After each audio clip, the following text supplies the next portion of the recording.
Good day mga ka-LM. For today's video ay nandirito po tayo ngayon sa Suzuki 3S Shop, Calasiao, Pangasinan. At ito po ay inyong matatagpuan in front of Robinson's Place, Pangasinan. At ngayong araw ay sisilipin natin ang kanilang Suzuki Gixxer 250. Gaano nga ba kaganda ang semi big bike na ito? Yan ang ating aalamin ngayon. Tara!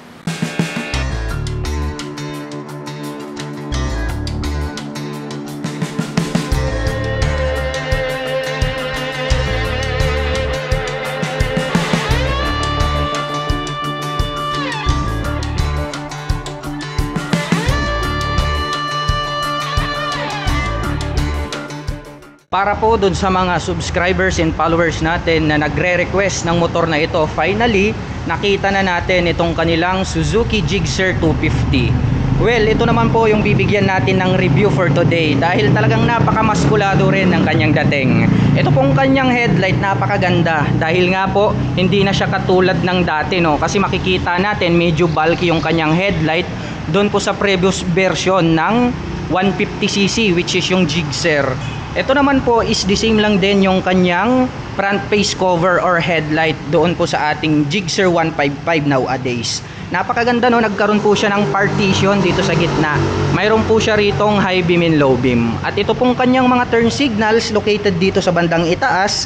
Very visible po yan kapag kayo po ay liliko sa kanan at kaliwa. At bulb type po yung kanyang ginagamit. Dito po sa kanyang main light is LED na po siya. Ito naman pong kanyang front suspension, equip po ito ng traditional telescopic fork. Matte black naman po yung color ng ginamit nila rito. At ito pong kanyang front fender, metallic black yung kanyang kulay. At may nakalagay po rito na ABS na decal. So ang kagandahan po nitong ating Suzuki Gixxer 250 ay equip po siya ng dual channel ABS. Both front and rear, mayroon na po siyang anti-lock braking system. Ang advantage naman po niyan, once po na ating pinihit yung ating preno dito po sa harap or likuran ay hindi po maglalak itong ating mga preno. Sa ganong paraan ay nakakapagbigay po yan ng pinaka-safe. At the same time yung ABS is nakakapagbigay po siya ng smooth na braking power.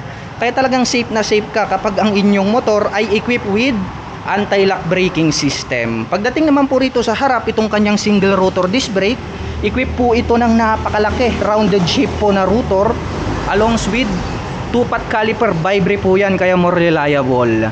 At dito naman po sa kanyang cast wheel, wide design po siya and then glossy black naman po yung kanyang color. Mayroon naman po siya ritong lining na decal na gold and then silver. At pagdating naman po sa mga sukat ng gulong, ito po ay mayroong sukat na 110 by 70/17. Ang kanya naman pong stock tires pang city riding condition. Anyway, ito po pala ay under ng ating kaibigang Welltech. Kaya kung inyong makikita, nandirito po yung kanilang sticker. Mapunta naman po tayo rito sa kanyang fully digital meter panel display. Maliit lang siya pero ang kagandahan niyan is digital na po siya.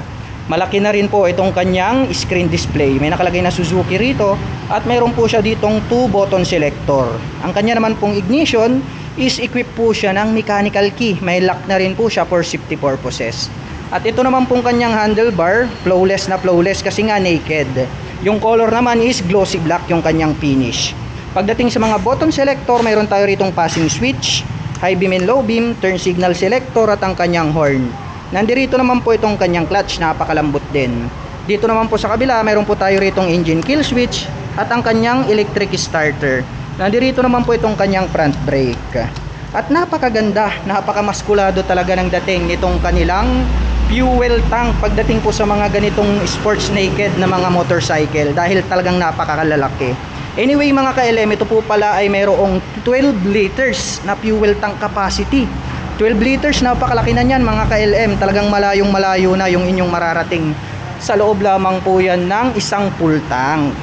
At ito pong kanyang fuel tank is nagkaroon lang naman po siya ng single color, no? Metallic black yung kanyang pagkaka-finish. Yung kanyang tip is black, may rounded po rito na silver.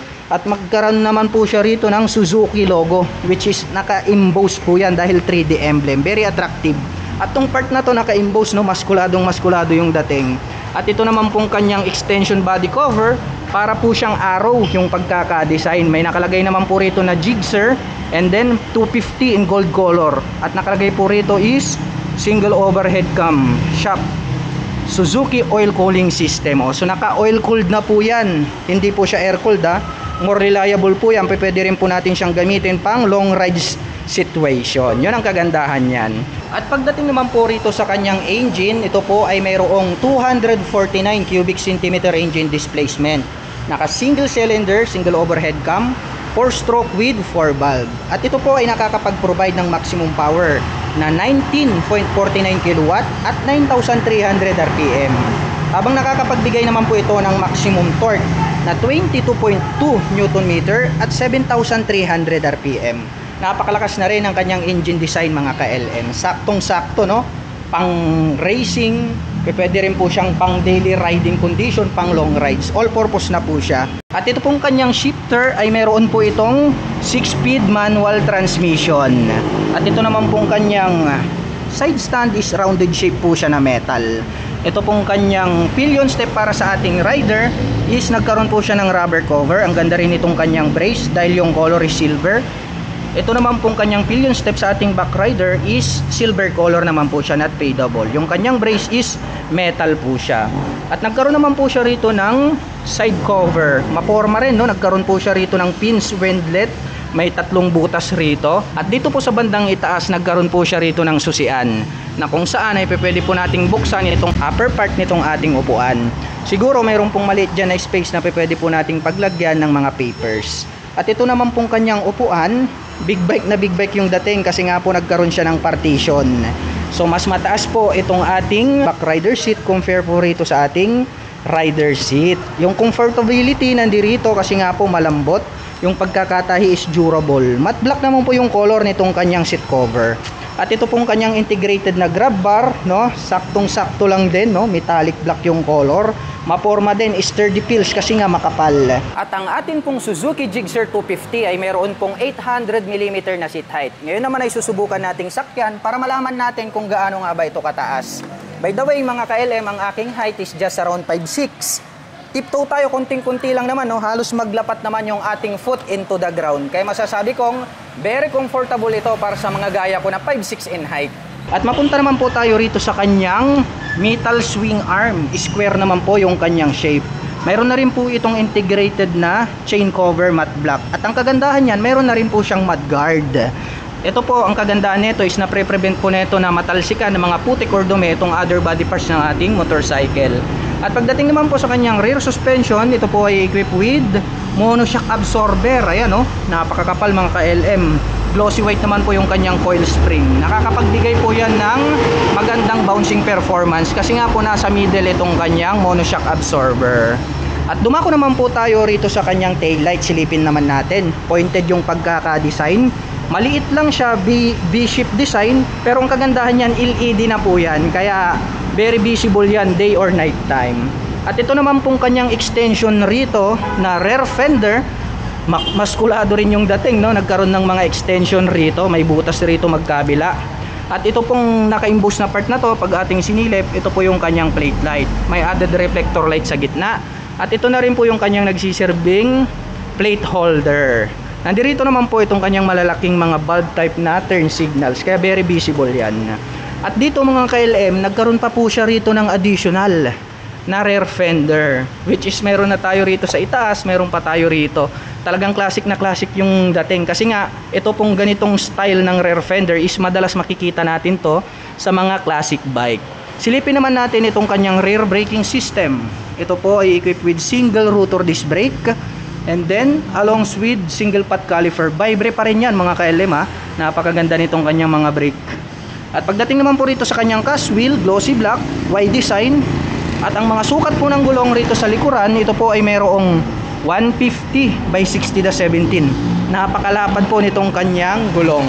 Kapag malapad po yung inyong gulong rito sa likuran hanggang dun po sa harapan, ay nakakapagbigay po yan ng added stability in any road condition. Yun ang kagandahan yan.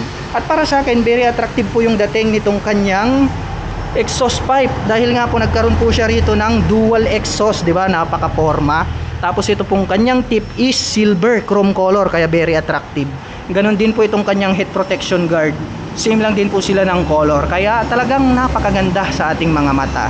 Nandirito naman po itong kanyang foot brake. Metal po yung kanilang ginamit rito. At nakalagay po rito sa may gitna is SEP, which is yan po yung Suzuki Eco Performance. So yung design po ng kanyang engine ay nakakapag-provide po yan ng more power, less fuel at lesser emission. Napaka-brusko po nitong kanilang Suzuki Gixxer 250, no? Ang ganda talaga. Kaya pala maraming nagre-request na ito at naghahanap. Well, anyway mga ka-LM, ang presyo po pala nitong ating Suzuki Gixxer 250 ay nagkakahalaga po ito ng 195,400 pesos. At kung balak mo naman pong kumuha ng hulugan, ay kailangan mo lang pong mag-down payment ng 39,500 pesos. At pagdating naman po sa kanyang monthly installment, ito po ay mayroong 7,353 pesos. Sa loob po yan ng 36 months. Para naman po sa mga kababayan natin na nakapanood ng video na ito at interesado pong maglabas nitong kanilang Suzuki Gixxer 250, ay maaari nyo po silang puntahan at bisitahin. Dito po yan sa Suzuki 3S Shop, Calasiao, Pangasinan. At ito po ay under ng ating kaibigang Weltec. At ito po ay inyong matatagpuan in front of Robinson's Place, Pangasinan. At para naman po sa mga kababayan natin na nais magpunta rito, ang kanila pong operation time is starting 8 AM until 5 PM from Monday to Saturday.